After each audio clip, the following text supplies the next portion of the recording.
Another edition of the Brazilian Shirt Name podcast. The Legendino, Tim Vickery, is in Rio, looking very autumnal. Well, it's a kind of summer Oi. shirt. Oh, but, that singlet. Oh, come on, Tim. But it's you are a man of fashion. How can you show me your it's quite warm. singlet?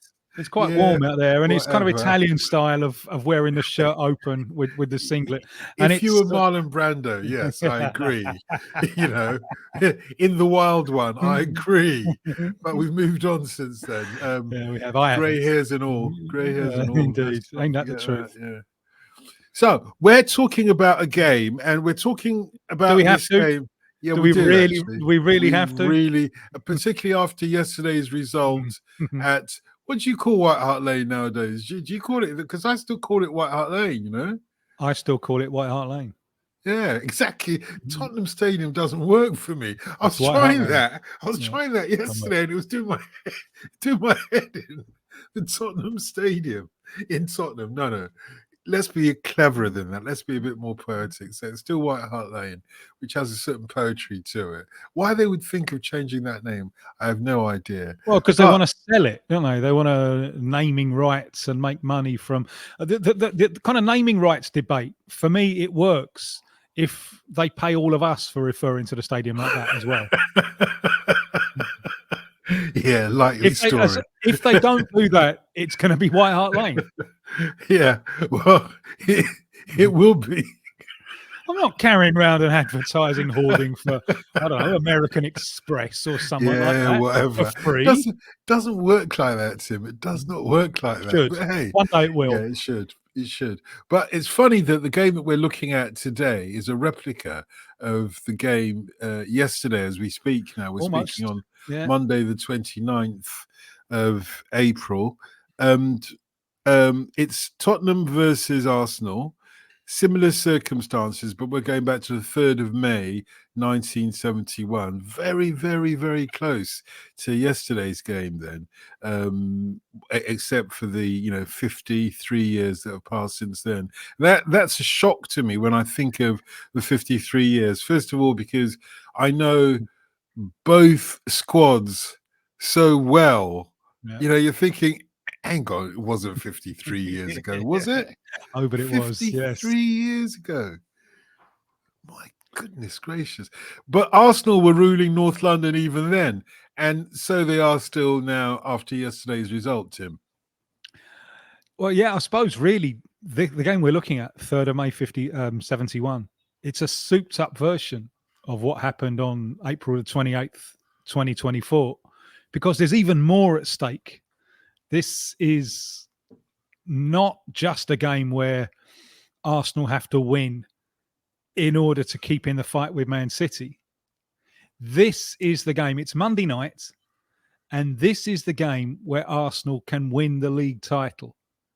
But it's not only that, because the Saturday afterwards is the FA Cup final. It's Arsenal against Liverpool. So at this point, just before the game, Arsenal are on with the possibility of doing the double. Now, doing the double then, before the age of the big money and the concentration of talent and so on, doing the double was seen as pretty much impossible. An almost impossible task. Well, only one team had done it in the 20th century.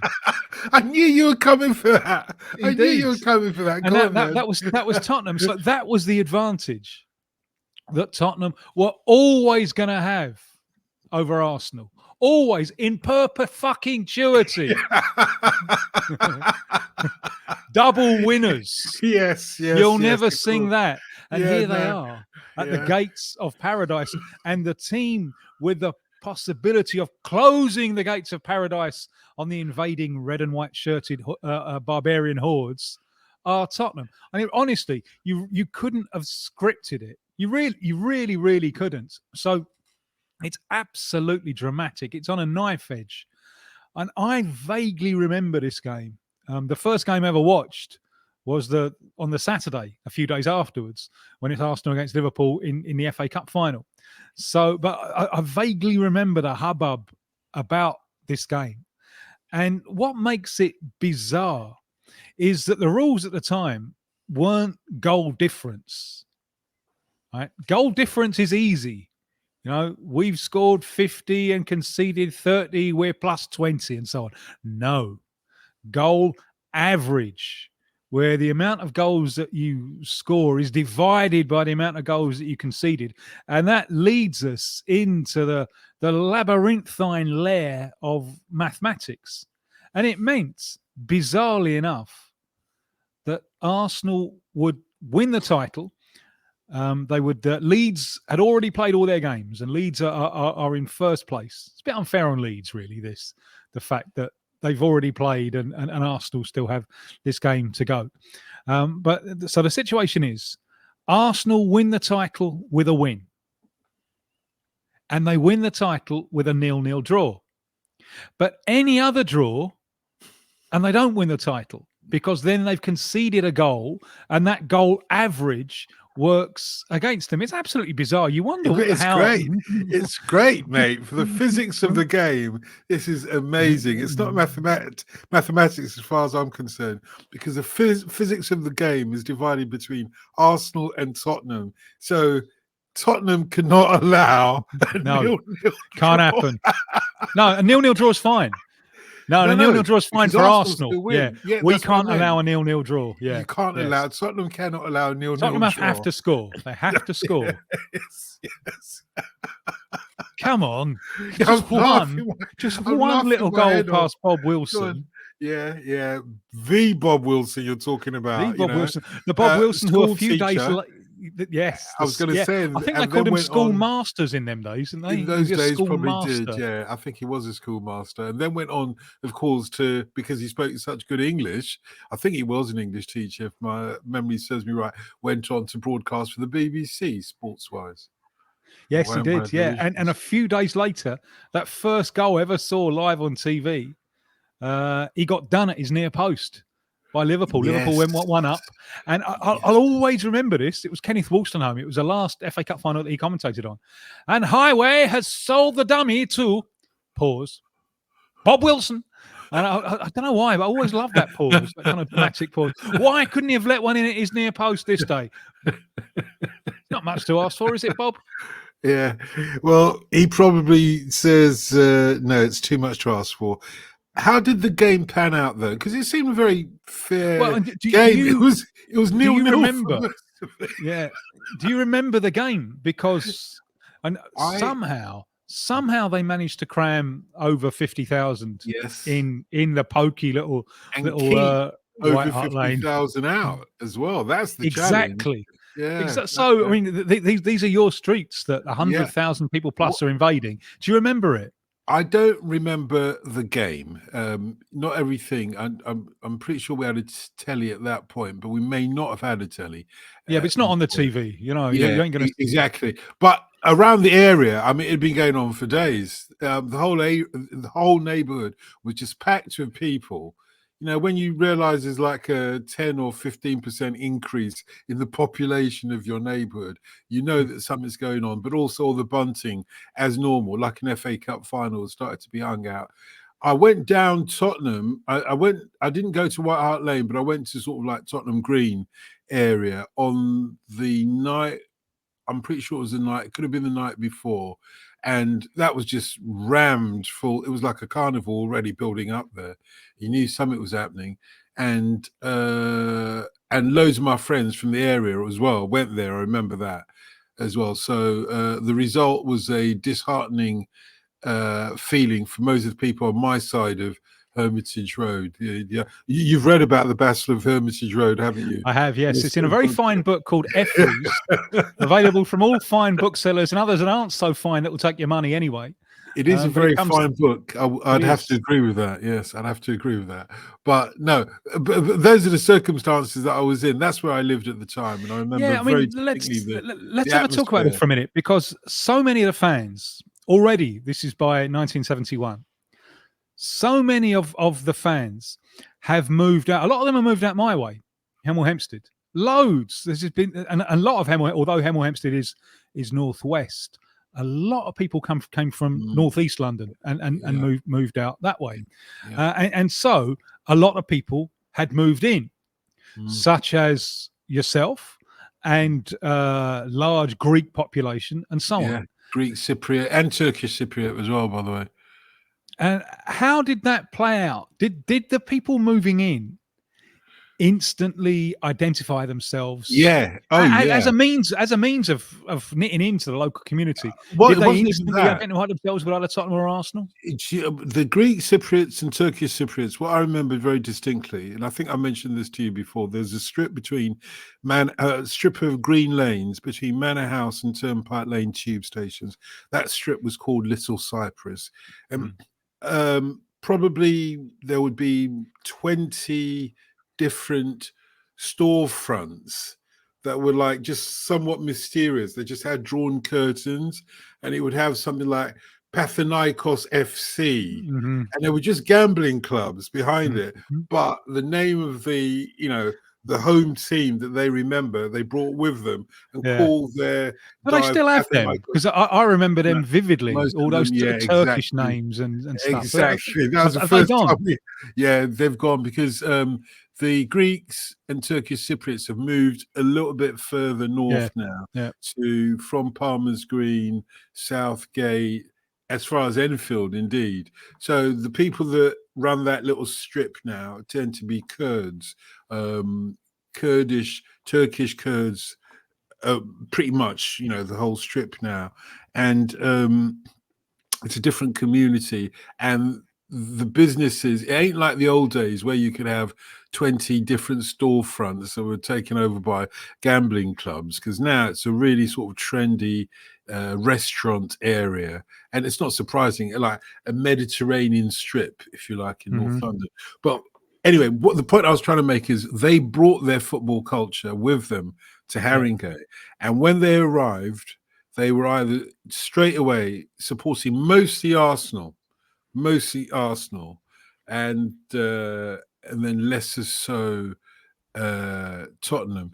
But if there was a divide, the Turkish Cypriots were more likely to support Arsenal.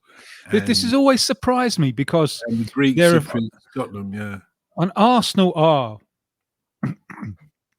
the bigger name worldwide. Sure.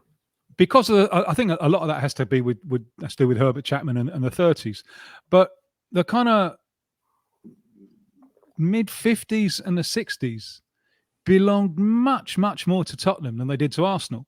Tottenham were not only the more glamorous side during that time, they were usually the better side, and so it's always struck me that this, at the time of so much of this immigration, they lined up with Arsenal. They took the less glamorous choice. Perhaps it was the one that they'd heard of from home. Maybe that might have been the case. No, I don't think that was it, because it's a much more stark example is the black community in Tottenham at that time, the Caribbean community and the African community, mostly Caribbean community in those days. When I arrived in Tottenham in 1968, Tottenham was still very much a white area. Yeah. It was a white area. Most of my friends were white, English, or Scottish or Irish, and then there were, if you like, the new migrants, whether it be from Cyprus or the Caribbean or from Africa or anywhere else, from South Asia, of course, as well. And those of us that went to football, I couldn't understand why Tottenham became a much more black area than most areas I can think of in London. It's changed now. Obviously, it's changed and prices have gone up, and the more black areas tend to be the poorest areas. So when you're going as far afield as Barking, suddenly there's an African community there now that wasn't there before. As you know, Barking was a white working class English area connected to the African community where my mum lives in Hemel now. Huge. Exactly, because that's how far it's gone out. Yeah, exactly. That's it. So migrants invariably come to inner cities. Invariably, there was a spate of East European migrants going out to the countryside to work in rural Britain over the last couple of decades or so. But generally, migrants come to inner cities, and Tottenham was a much more black area even then, even when it was mostly white, than Islington was. Yeah. I couldn't understand it. But I came from Tottenham, so all I could see was Tottenham, and we didn't see the race bit. We didn't. I mean, honestly, we didn't see. Like I said, most of my friends would have been white, and I was going to Tottenham, surrounded mostly by white people, nearly exclusively by white people. You know, me and my elder brother would be amongst the very few black people there would be at White Hart Lane. And it's only in retrospect that I've wondered why that was. And as I've thought about it, I think, and I used to go to Arsenal as well. I used to go up to Highbury, friends of mine from school and everything. That's where all the, you know, the casuals really happened, much more so there than, and the skinheads before that, much more so there than Tottenham, as I recall. But anyway, although Tottenham do claim the casuals are theirs, but what I remember going to Arsenal was I felt much more kind of, it was more welcoming, for want of a better phrase. It wasn't that anybody said, "Oh, right, mate, sunshine, step right this way," or whatever it was. It wasn't like that. It was more kind of, you know, maybe you saw other black people there that you didn't see so much at Tottenham. Certainly, Arsenal, this is going ahead of just a few years from 71. Arsenal seem to have been more successful scouting black players from the neighbourhood than maybe Tottenham that was maybe that is, oh well, that would have been a very, very significant part of it, I think. And also you tended to see, or at least I remembered, Arsenal, black players for Arsenal much more than I started sort of thinking of black players for Tottenham, if that makes sense. So loads of things, there are loads of subtle things. I'm sure the club weren't on top of it, but I don't, from my experience of the club, it wasn't a racist club or any more racist than Arsenal. I think it was just like the feeling or the perception that people had. But I could be wrong. Other people have different opinions on that. But yeah, this match, like I said, I don't remember the match itself, but I remember pretty much the atmosphere, and also people talking about it at school. Because, of course, at school, I went to school closer to Arsenal, and there are a lot of us from Totty coming up to school there. So there was a clear divide in the playground. And we from Totty got a lot of abuse and, you know, jibes as a result of this. And I do remember the whole, I'm sure there was a fight or two that broke out, but not real fights. It was just like somebody went over the top with the sort of winding up. I've had that over the last day or so because, you know, the BBC, all the security guards think I'm from Totty anyway, so they feel that I should take the. So I went up to this guy who's an out-and-out Totty, a black guy, and I said, "It's because of you, you know. It's because of you that I'm flipping having to try and avoid half the security guards here. Why do you lot always flipping let North London down?" But there you go. Yeah, I say it's a repeat. Arguably, there was more at stake then, but it feels like, no doubt about it. There was so much more at stake then, because as I said, that derby achievement, that double achievement, that's never going to be. Oh God, 10 years later, and they do it, you know. and there's such different sides. I mean, the side that won the double with Tottenham is legendary. It's a legendary one of the football. That's the what we football purists, you know, that's the Blanche, Flower, and White, and McCann. Yeah, because this is at a time when the identities of the two clubs, as they were pre-Arsene, the identities of the two clubs are just totally different. Yeah, totally. Arsenal is the marble halls, and there's an Arsenal way of doing something, and it's. And I remember Arsenal just a few years later, they bought Clive Allen, a young striker, and so the glamorous young striker, and before they buy him in the summer, and before the season has started, they swap their new glamorous acquisition, Clive Allen, for a left back, for Kenny Sansom. It's the most Arsenal thing of the time. Imagine, defensive solidity, solid, and this team that Arsenal had 70-71. I don't think really great things were expected of them going into it. people were still laughing at them for losing to Swindon in the League Cup final. Well, yeah, people were reminding earlier. them of that at school. I remember that very vividly as well. They were a rugged team. They weren't a team for the purists. They were totally different from the Tottenham team that did the double 10 years earlier, with the ball pinging around the midfield, and Danny Blanchflower as the captain stroke philosopher of the team, saying, "Oh, we got our new tactics.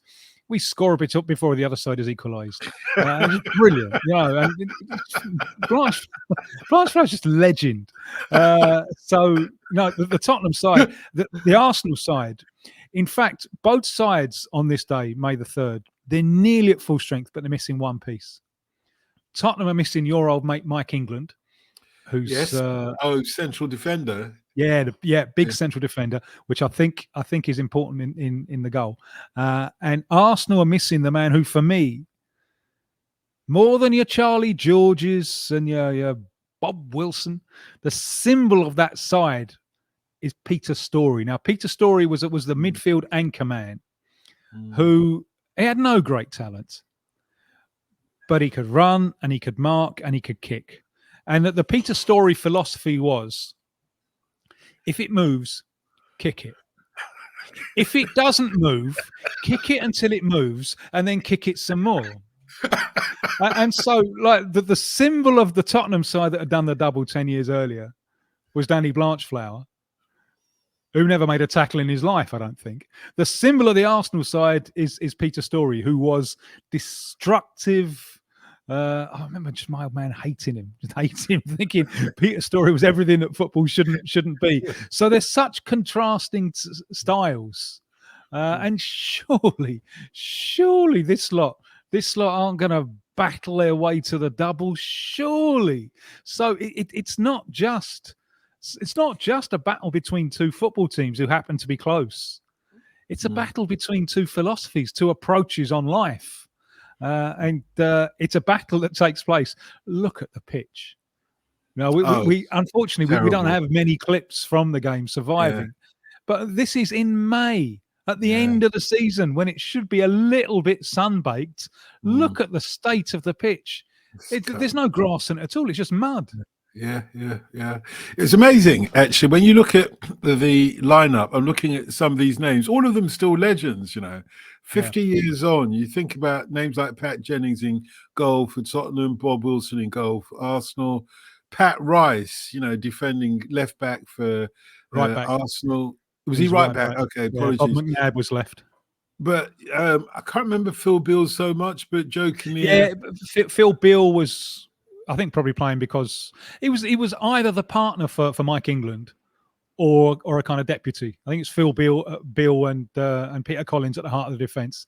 Kinnear is at right back. Cyril Knowles. Yes, Cyril Knowles is at left, and what a howler he makes. He makes, but not a nice one for the goal, unfortunately. Tottenham have got that midfield, and Bill Nicholson, who's the manager, is trying to replace Blanchflower, White, and Mackay.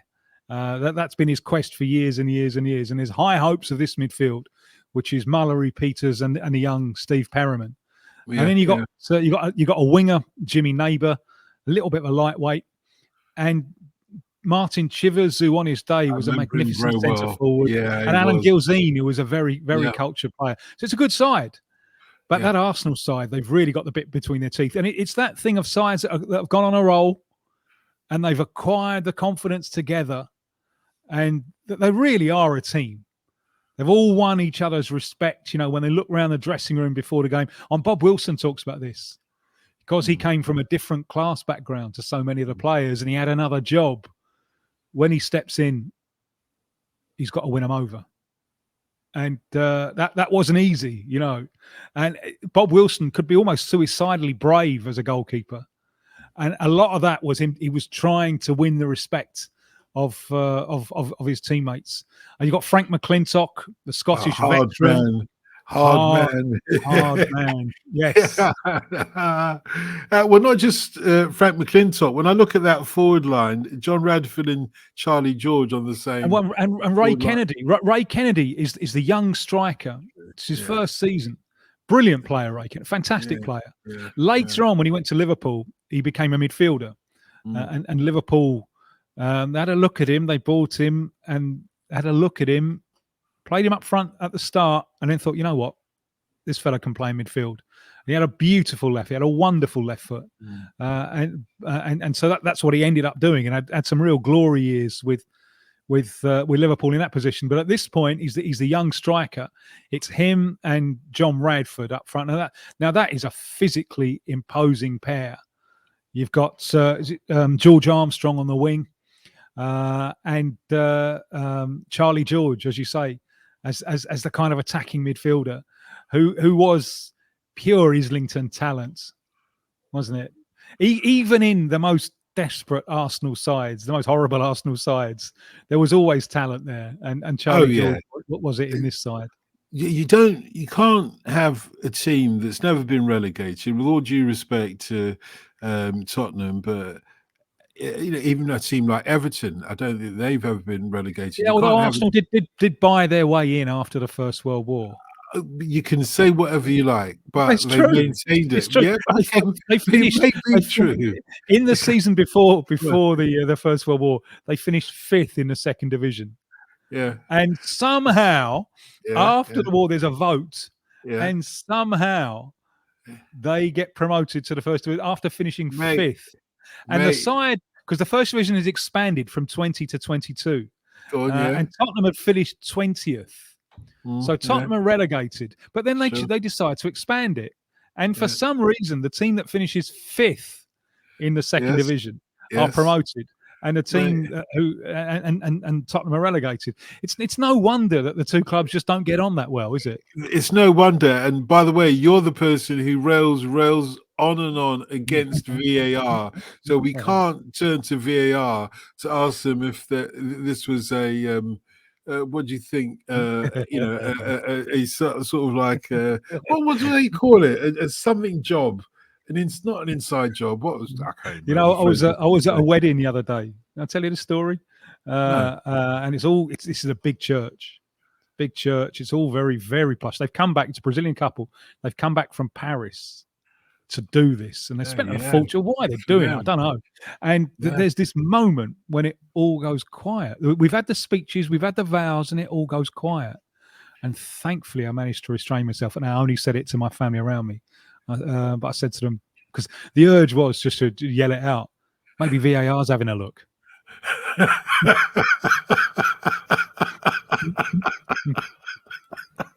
I'm sure people would have appreciated it. I'm sure they would. Not necessarily. I got banned from a mate's wedding because it's a couple. They knew each other in the same social circle, but you could never imagine them together because she is much, much taller than he is. And she said, when she was over here visiting me, she said, "You know what? If he was taller, I'd go out with him." And then a few months later, they become an item. And then they're still together. They get married. And I happened to be in England when it happens. And everyone else went to the wedding. I only was allowed to go to the reception. They said, "Oh yeah, there's no space." And then it emerged. When I got to the reception, I'm there on my own. Where is everyone? Everyone else was at the wedding, and it's because she was really genuinely worried. Concerned. If anyone amongst us has any reason why new evidence. Tim, you can't do that, mate. Let them go on with it. I do want to. Okay, fair enough. You've let it all out now. We appreciate it. Thank you for that. So no VAR. Arsenal have never been relegated, even though they squeezed their way into the top division by hook or by crook. The goal, by the way, Arsenal are okay if it's 0-0. This is what the jeopardy of football is all about. So Tottenham have to score. It feels like Tottenham are doing all the running here because they're more desperate, aren't they, than Arsenal? But somehow, against the run of play, Arsenal get a goal. Is it 87th minute? Something like that. Yeah, it's a bizarre goal. The ball pinging about this mud heap. Cyril Knowles plays this dreadful pass across his own defence. I think it's Cyril Knowles. It's a dreadful pass. And there's chaos in there, and Jennings pulls one away, and in it comes, and Ray Kennedy attacks it. It's a fabulous header because he's not only got to beat Jennings, but there's defenders on the line as well. So he gets it just underneath the bar. There's almost nowhere else where that ball would have gone in. It would have been saved or would have been blocked. So it's a fabulous header from Ray Kennedy. So Arsenal are winning, but it doesn't really change anything because we're still in that situation where if Tottenham score, Arsenal aren't champions. And Kennedy is reputed to have actually regretted scoring the goal for a while because it just made him angry. Tottenham's attempts to equalise become, to score a goal become even more ferocious. But you can see as the clock is ticking away, you can see really that everyone it's reached a point where everyone wants to get off the pitch because they all know what's going to happen when the final whistle blows. Yeah. We're in the age of the pitch invasion. And and so there must have been genuinely worries there that you get both supporters on the pitch and you get a right old tear up. So, as soon as the ref blows his whistle, you see the player just herring off towards the dressing room just to get out of it. So was this the point that Tottenham perhaps, or at least the power of North London is handed over from Tottenham? Because I grew up knowing about that 1960-61 double winning side. Is it 60-61 or 61-62? That's it, yeah. 60-61. Yeah, I grew up knowing about that. When you lived on my side of the road in North London, that was there. It was like it happened yesterday. People were still talking about it all over the place. Is this the point where, and you could live on that, even when Arsenal were doing better than Tottenham, like you said, they hadn't won the double, and they certainly hadn't won it at White Hart Lane of all places. Is this the point where the power shift is directly reversed? Well, they complete the double on Saturday. They come from behind to beat Liverpool 2-1. So they've equalled that feat. But I think certainly my recollection is the 70s, both of them fall off a little bit, and Tottenham go down for a season. Although Tottenham win the UEFA Cup in 72, and then it tails off very, very quickly. But neither of them are great. And in the late 70s, both of them kind of come back together. And the 80s, certainly the first half of the 80s, are good years for Tottenham. So I think they're around the same. The George Graham years as coach, and George Graham is playing this one as a manager, as a player. And as a manager, he'd never have picked himself. He was he was elegant. He was an elegant player. He wouldn't have bothered picking himself. They were a hard team, that George Graham team, but a talented team as well. I think the early 90s is probably the definitive moment when I think it was starting to happen before Arsene comes in. Because Tottenham, just at the point where the Premier League gets going, Tottenham go through these huge financial crises and instability, and Alan Sugar takes over, and the fight between Sugar and Venables, and things are so badly managed that they lose Sol Campbell to Arsenal for nothing.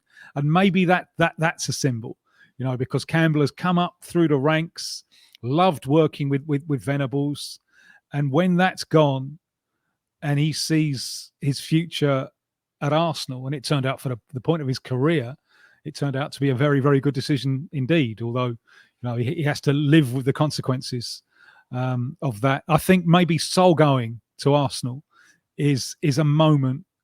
It's one of those kind of sliding doors moment. Tottenham in a right state just at the time when the Premier League takes off and differentials start to open up, and then Tottenham spend years in mediocrity.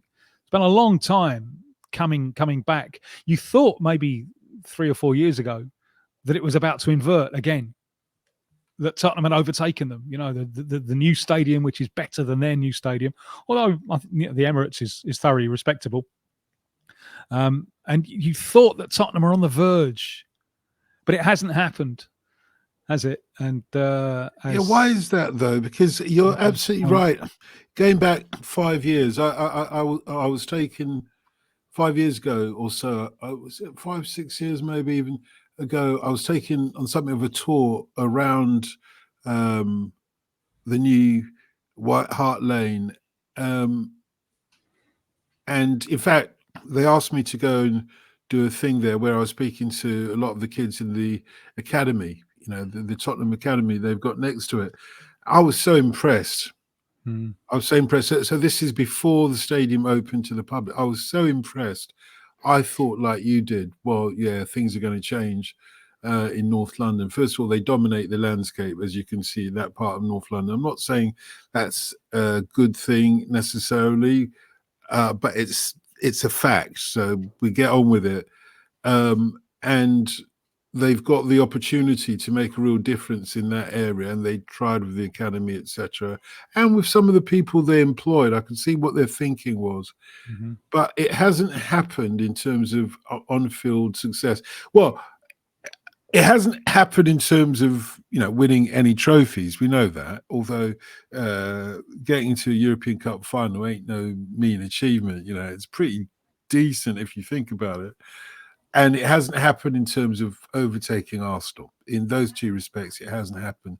Maybe it's too early, or is there another reason in your mind? I wonder about the effect of the pandemic there, just at the point where they got the stadium up and running. And certainly there was a time where I think they should have backed Pochettino more than they did. And then I think there were 3 bad coaching appointments in a row. And Mourinho is a fantastic coach, but possibly past his sell-by date, but wrong for Tottenham anyway. So treading water for a long, long time. Meanwhile, Arsenal, who I thought had problems, I thought Arsenal, and maybe this is true for a while, that they were being run to make a profit rather than to win stuff. And I think that seeped through the club for a while. But the Arteta project certainly seems to have lifted them. They do have that thing, as we were saying earlier on, and even during the 50s and 60s, where Tottenham have a supremacy. For some reason, Arsenal is the club abroad which is most associated with London and England, and I think that's quite a powerful thing to have. So I worry about what the future might bring. Well, okay, we've been talking about this one match, 3rd of May 1971. As we said just a day ago, Arsenal did it again to Tottenham in their 3-2. I'd like to become a Man City fan. I'm City. Come on, City. In their 3-2 defeat. You've said this, you've used this phrase over and over and over again, and I've thought about your phrase as Arsenal's 3rd goal goes in. The first goal's an own goal, as we know, but Arsenal's 2nd goal from a corner goes in. The second one was a counter attack. It was Saka, and the 3rd one is corner. It's Havertz. Yes, sorry, apologies. No, but what happened? Oh, I apologise. What I meant to say is the corners caused Tottenham's goalkeeper in particular havoc, absolute havoc. And you can see what was happening. Arsenal had Ben White to wind him up. I don't know if you saw the one bit when I think the first corner that Arsenal got coming in from the right, and Ben White was like all around Vicario, behind him, to the side of him, in front of him, and then he just plucks his glove. He just like pulls it. It's like Vicario completely loses it, and it's like, what the fuck you do with my glove? Leave me alone. And I thought, oh my goodness, but it happened over and over again. So you knew that goal was coming, and wasn't it you that said, what did Einstein always say? The definition of madness? Yeah. Apparently said, doing the same thing over and over again and expecting different results. Yes. Yeah. We've been vulnerable from corners all. I'm in favour of scrapping goals from corners, and if we scrap goals from corners, it means that we won 2-1. Yes, of course. And of course, if you scrap the first half, you actually won 2-0. So don't worry about that. You can scrap whatever part you like. But no, it's they've got the handle on you, haven't they? Arsenal have got the handle on you. They're a better team at the moment. They're a better team. Better coach. No, his coach who's been there longer. And let's take it back 2 years when they were in dispute for a place in the Champions League, right late on in the season, and Arsenal blew it. They produced a terrible performance, and a lot of people at that time were calling for Arteta out. But it was in the early stages, and they stuck with him, and they're reaping the benefit. It's been a fabulous season for him. Yeah, good for him. And I do remember that horrible period at the beginning of his tenure at or close to the beginning in any case, when people are calling for him to be kicked out. Yeah, they're not calling for him to be kicked out anymore. In terms of worst manager, Mourinho or Conte for Tottenham? I think Conte. I think he was a disaster. I can't find much there that is redeemable. At least Mourinho got Tottenham to a final and then got sacked before it. No. That's the way these things happen. Mate, it's a pleasure talking to you about this, but we must look at the charts as we always do. Oh, yeah, it's one of the better ones, I hope you think. If anyone wants to follow this discussion, then put in on your search engine UK singles chart, May the 3rd, 1971, because it's a very, very rich. I'm going to start off with a question to you here, because the number one record, David Ansel Collins, double barrel. Yep. And there's, I regret missing out on this period because I'm only up 5. Mate, it was coming amazing. up 5. Yeah. But one of the things that's going on is the kind of skinhead to suede head thing. Yep. And there's lots of Jamaican music coming through. In my idealized view of this time, it's a non-racist, non-far right skinhead. Oh era. Yeah, totally different. That might be a simplification, but that's the way I imagine it. And yet, see, I would have imagined this would be something, because there's loads at this time. The Liquidator, which Chelsea still come out to now, and Desmond Decker, and so many stuff. And it's around this time that you graduate to being a teddy boy. Why? Why when there's this? No, I started off with this. This is street music for me. It was the stuff that was all around me. Double barrel, Ansel Collins, David Ansel Collins. I know exactly where I was when I first heard it. I know exactly where I was, which part of the road I was on when I first heard it. For us, it sounded like music from outer space. We didn't really know it as reggae. My older brother did. My older brother got into reggae earlier than me. And at this point, was it called reggae so much? It was probably still more or less called blue beat. I think they used to call it. After the record label. Yeah, exactly. Wrongly describing it, because blue beat is really ska. And this was different from that. I've seen Ansel Collins. He still performs. I've interviewed Dave, who's not Dave Collins, but his name is Dave Barker, his real name. I've interviewed him a few times. He used to come around to my studio quite on a regular, going back 25 years or so now.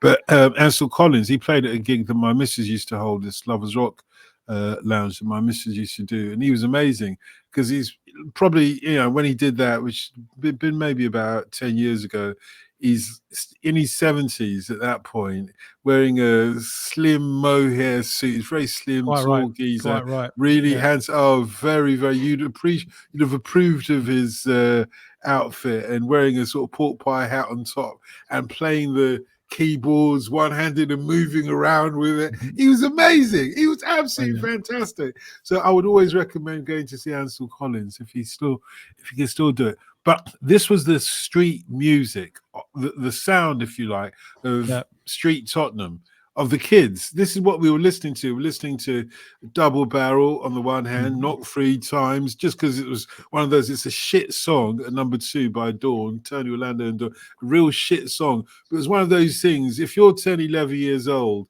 you know, doing the Lambeth walk down the street like you're a cocky geezer, you say, Not 3 times, bat, bat, bat, bat. You know, that's the kind of thing we did. And what else is in the top 10? Hot Love by T-Rex. Yeah, so the glam rock is. I think this is T-Rex's second big. It's not. No, yeah, it's not quite here yet. It's their second big hit. They just had Ride a White Swan and Hot Love. Hot Love, I think, defines their sound more than Ride a White Swan does. It's like those tight little phrases, silly rhymes, and so on. But it just worked. And also, I think it's the first big hit record from Sweet, Funny, which is unforgivable. But that's in there. It's just rubbish. Yeah, that's in there as well. So glam rock is just about to come through big time, isn't it? I don't think the Sweet have got Chinny Chap on their label, or they're not on Chinny Chap's label yet. Mike Chapman and Nicky Chin, whatever, Mike Chin and Nicky Chapman, whichever it was. So they're not glam rock. They're rubbish without it. I don't know how they got into the charts with this tune of theirs. Funny it's called, number 13, instantly forgettable. But going back onto your question about, number 1 Double Barrel, you've got number 31, Rain by Bruce Ruffin. Like I'm saying to you, this was the sound of the streets. Not just me that would have known about this. We heard all of this sort of stuff around us. I can't remember the Arsenal first team squad at number 44. Unfortunately, I can. Yeah, unfortunately. Good old Arsenal. They sung it during the cup final. So I've got this good old Arsenal. We're proud to sing that name. Yeah, horrible. I did what I did for Maria at Tony Christie's number 47. Is another one that we used to sing on the street. It wasn't so much street music as such, but we used to sing it out on the streets because it's got one of those hooks, I suppose, that all the kids can sing. Did you notice, though, there are several in this chart? There are several precursors to just balancing off the Arsenal song in the charts. There are several precursors to Chaz and Dave. Did you notice that? Not least Georgie Fame. Georgie Fame and what's his name? Price. Alan Price. Rosetta. Rosetta was one of those that you could hear Chaz and Dave doing. That was one of those ones that we used to sing on the street. Rosetta, are you better? Are you well? It's just food for us. Another one. It's Alexis Corner who's behind it. It's called Walking. Yes, of course. The group is CCS, and I was listening to it the other day, and I thought, that's so. I can just imagine Chaz Hodges doing this, because Chaz and Dave. I think Chaz Hodges has got a great English R&B voice, and he did lots of, he was involved in lots of bands in the 60s. They played it for laughs in the 80s, didn't they, Chaz and Dave? But there was the terrific voice. And the roots are all there. The roots of so much English music come from American R&B, or a little bit less in Chaz and Dave's case, but come from Jamaican as well. I mean, the blues is Alexis Corner was a blues artist, and there's another wonderful blues-based band in here with at their more pop end. But I love them, which is Free. My brother Jake. It's such a fantastic song. It's a kind of comment on. Yeah, I thought you were going to go for McGuinness Flint. But anyway, finish your point. Finish your point. Yeah, I mean, so Free it's heavy rock before the blues is taken out. You see the blues perhaps more taken out with Deep Purple, when it is just a riff. Deep Purple are in there. A rare single, I think, I don't remember singles from with Strange Kind of Woman, and that then with Ian Gillan actually as the vocal, it becomes kind of heavy, goes into heavy metal. McGuinness Flint, is it Milk and Barley Blues? It's kind of folk thing. Yeah, a little bit pub, I thought, pub Yeah, blues, yes, yes, yeah, yeah. And interesting that You're they're right. at number 23 and Free is at number 24. So probably the same audience going for them. I think should so. imagine somebody going into the store if they've got enough money saying, look, give me a copy of the Free and a copy of the McGuinness Flint as well at the same time. Similar kind of And one thing which is all over this charts what's that? is the duel between the Beatles after the breakup. All Yes, four yes. of them have records in there, You're and you can absolutely right. see them. Certainly, you can see Lennon and Macca arguing with each other. Competing, yeah. Yeah, well, not Yeah. just competing, but arguing, because McCartney's song is Another Day. Yeah, it's And not bad. these are the kind of songs that drove Lennon berserk. Fucking Because they were ordinary so songs. commercial. Well, no, but not just that, but just ordinary songs about ordinary people. He hated that, But For, he's for continuing Lennon, the legacy at this point. Paul McCartney but is the one continuing the legacy. For Lennon, it has to be personal. And Lennon is in his kind of posturing political phase. Yes, And yes. his single is "Power to the People," and it's Wolfie Smith got it all from the video for this song, and he got George in there. George quite embittered, I think, by being the third songwriter, and for those few years, George is going to prove himself. He's really got the bit between the teeth. The one and that he's gonna take other people's songs to do it. And well, so sometimes like the one he's got in the charts. Yeah, he's got My Sweet Lord, which is a huge hit. But the one that's highest up in the charts is Ringo. Ringo Starr. And this for me is the greatest thing Ringo's ever done outside the Beatles. I didn't like this. Again, I didn't like the this. Blues. Yeah, Got to pay your dues if you want to sing the blues, because it don't come easy. I think it's a great song. But he's definitely the fourth singer in the Beatles, and it demanded a better vocal, in my view. I think if it had been done by somebody like maybe even Mick Jagger could have torn. Talking of whom, what's your take on Brown Sugar? Yeah, I love it. Number 3. I think it's one of their best. After in terms of guitar riff, after Satisfaction, it's got to be Brown Sugar for me. And the woman that it's apparently about, I used to know, which is Marsha Hunt. Marsha Hunt used to know Marsha Hunt. Yeah, of course. You used to know Marsha. All the names you've dropped on me over the years, you've never mentioned Marsha Hunt. Well, Marsha Hunt, when I started publishing books, she got very involved with our publishing company. She did quite a lot, actually. We blew up as a sort of a Black British interest publishing company, and she was just launching a book prize for Black British authors that she got some sponsorship from Saga, the holiday company for elderly people and stuff like that. And so she linked up with us as a kind of a way of promoting her side. And we linked up with her, obviously, because she was Marsha Hunt. So she was in and out of our office several times. And coincidentally, no nepotism or anything, but one of my younger brothers won the book prize for the first time. First time it was published, and rightly so as well. But I had nothing to do with that, so I'm just making it very clear he won of his own accord. Yeah, Marsha Hunt. I didn't realize you'd be that impressed by my knowing Marsha Hunt. Well, I thought you'd be impressed by my running around with Tennessee Williams. I thought that would be the impressive. Yeah, I've had time to assimilate that. You've had time to assimilate that. But I had no idea that you knew Marsha Hunt. What was she like? Well, she used to tell me the story about Brown Sugar. I've heard conflicting things about her. No, she's a nice woman, an American woman, very much like Sunita's mother, who's this Miguel Brown, who came over here in the 70s, in the early 70s. Marsha probably came here a bit earlier than that, and was part of the swinging 60s, an indelible part of the swinging 60s. And a good singer as well. There's some good recordings out there. Oh, yeah. Marsha Hunt came over, didn't she, to be in Hair, the original stage production of Hair. And then she had an affair with Mick Jagger, and like so many other women, became one of his baby mothers, one of his original baby mothers.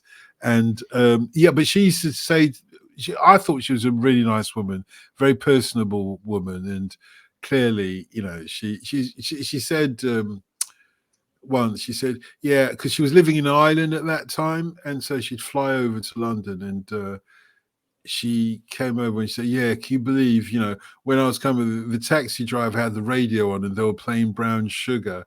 And he said, oh, I love this tune. I love this tune. He had no idea that the tune was all about me. Yeah, that's Marsha Hunt. But some people say it's about heroin. So you take your picks, Mm-hmm. What is it for you, the heroin or is it the Marsha Hunt, Brown Sugar? I'm gonna go with Marsha Hunt because I remember being like 13 or 14 and buying smash hits, and smash hit used to have a top 10 where like an artist would choose its own, and that was a real education for me, and I remember reading some of them vividly, and it might have been number one of Pauline Black out of the selector, Yes, she chose Brown Sugar, and she said for a black girl growing up it was the greatest thing ever.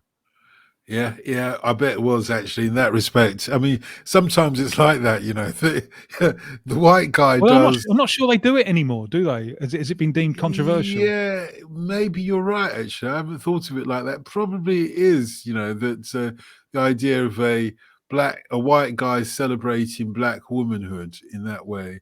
Maybe, Black Magic Woman kind of thing, isn't it? That you wait for Santana to do that and then it becomes a thing. And all the sisters say, you go, guy, you go. And but yeah, I've never really even thought of it in that way because it's such a rocker of a tune. For me, I'm more about the kind of the riff of it and obviously the chorus as well. But I never even really thought about it from the point of view of a black girl. But that's interesting, actually. That's interesting that you heard it like that. Any other tunes in the charts that takes your fancy? Well, I'll always, if I won't remember the game like a summer's day, I'll remember this chat like a summer's day that we had along the way. That's Diana Ross in the charts. Remember me. Oh, see, that's such a nice sentiment. Remember me like a summer's day. Yeah, that you had somewhere along the way. Yeah, I wasn't impressed by that one. I've got to be honest. I wasn't impressed. It is a nice poetic sentiment because that stood out for me as well. That very line stood out for me. I can't remember it the first time around. So this time around was really another Motown one. It's a reissue from a few years earlier, but the Elgins, Heaven Must Have Sent You. Just perfect. Yeah, it's just 3 minutes of perfection. Why can't music be like that all the time? Well, I'll tell you, it should be like that. But then you've got the Fantastics at number 9. That was dreadful. I thought it's supposed to be, first of all, don't call yourself the Fantastics. You'll end up like the Supremes almost ended up if they hadn't got that's something old, something new, something borrowed, something green. Yeah. Did you hear that? Did you ever listen to that? I did, yeah. It was horrible. Yeah, I just remember it being on the radio a lot at the time. It's one of those. Was it? I don't remember. Not where I lived, it wasn't. But anyway, but the standout tune for me in this chart is the Delphonics at number 22. Didn't I blow your mind this time? It's too slow for me. It doesn't blow my mind. I know what you mean. You see, it's the best tune. It's a precursor of all the stylistics and all of that, isn't it? And I find it just a bit too saccharine. Well, saccharin's in the charts, and you know who that is, don't you? With Sugar. Do you know who that is? Is it Jonathan King?